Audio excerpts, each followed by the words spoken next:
nyupriya sira arif ata ing kemuliaan ing keluhuran ing dallahi ing sandinge Allah taala.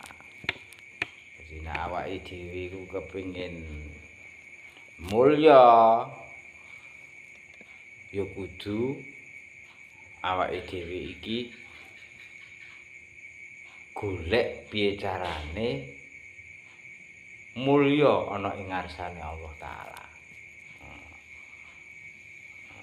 Kudu iku kepengin urip mulya, mulya donya, mulya akhirat.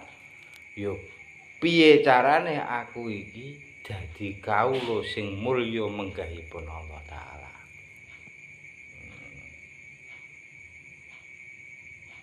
Lah carane piye tahlumu amman jahila alaik. Bersifat arisa sira aman saking wong jahila kang bodhoni kang jahili alaik yoman alaika ing atase sira. Ateges awake dhewe iki nek kepengin dadi kawula sing mulya ana ing ngarsane Gusti Allah, awake dhewe salah sijine kudu dadi wong